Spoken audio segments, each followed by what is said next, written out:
Hello friends, good morning. तो आज हम कुछ पढ़ने वाले नहीं है, सिर्फ हम ये देखेंगे कि हम मैट्रिसेस क्यों पढ़ते हैं। तो सिंपल सी बात है, मैट्रिसेस मतलब क्या। तो आपने डेफिनेशन भी देखी है। मैट्रिसेस मतलब a rectangular array of numbers arranged in row and column. कुछ होता नहीं है, रो एंड कॉलम होता है। अभी तो आईपीएल का सीजन चल रहा है, मतलब चालू होने वाला पता नहीं कब से। आईपीएल का सीजन चल रहा है, तो उसमें अगर आपने कमेंटेटर को देखा होगा तो वो जो भी बोलता है आपको पता चलता है कि उधर क्या हो रहा है। तो अगर ये कमेंटेटर जो बोल रहा है वो हमें पता चल रहा है, पर यही सब चीजें अगर हमको कंप्यूटर को बतानी हो तो हम कैसे बताएंगे, ये क्वेश्चन है। उसके सॉल्यूशन के लिए एक कुछ हॉकी पिच हमें ड्रॉ करनी पड़ेगी। तो ड्रॉ करके वापस आते हैं। तो देखिए, ये है हमारी हॉकी पिच। तो हॉकी में 4 प्लेयर्स है, A B C and D. पता नहीं क्या होता है, पर अभी फॉर एग्जांपल हमने ले लिए 4। तो अभी जो बॉल होता है स्टिक से जो मारते हैं, वो बी है ना, वो सी को पास आउट करता है। तो ये एरो हम बताते हैं ऐसे। ये हम वो जो क्वेश्चन पूछा कि वो हम कंप्यूटर को समझाना चाहते कैसे समझाएंगे, तो वो उसके लिए एक थोड़ा सा एग्जांपल लेते हैं। तो ये बी ने सी को पास आउट किया बॉल, फिर सी ने वापस बी को पास आउट किया। तो ये ऐसा एरो ऐसा बताएंगे। फिर बी के पास बॉल है, बी ने ए को पास किया, फिर ए ने सी को पास किया, फिर सी ने बी को पास आउट किया। तो अभी इसका एनालिसिस करते।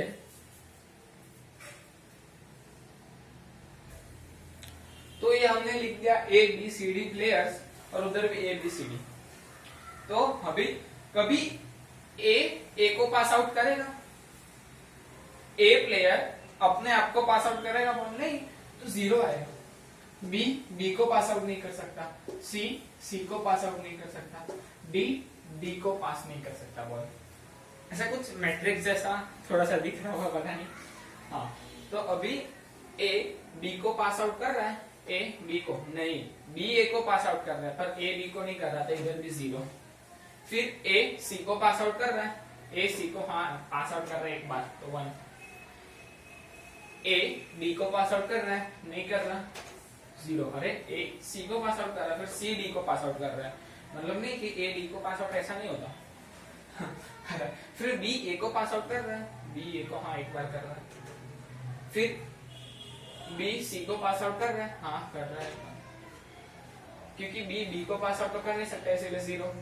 फिर बी डी को पास आउट कर रहा है, नहीं कर रहा, इधर 0।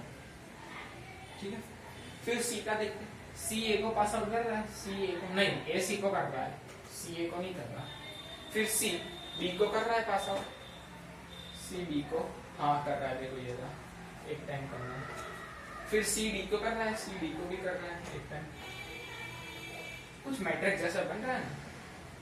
फिर डी की बारी, डी ए को पास आउट नहीं कर रहा, डी बी को भी पास आउट नहीं कर रहा, डी सी को भी पास आउट नहीं कर रहा, फिर 0 0 0।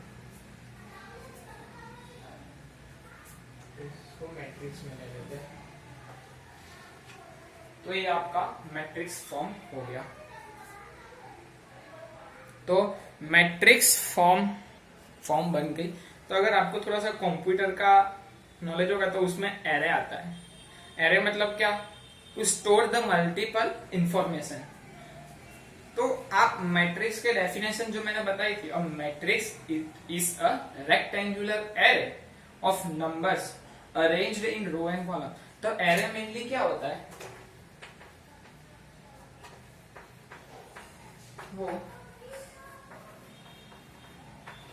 वो रो और कॉलम से ही बनता है, उससे ही रो और कॉलम यूज करके बनता है, और उससे ही मैट्रिक्स बनता है।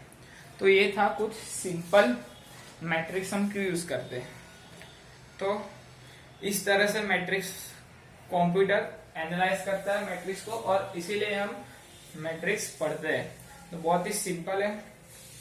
बहुत सारे मैट्रिक्स की टाइप है, column matrix, row matrix, square matrix, वो हम पढ़ चुके। तो ये सिर्फ उसको यूज कहा करते वो है। तो आज के लिए इतना ही। Thank you.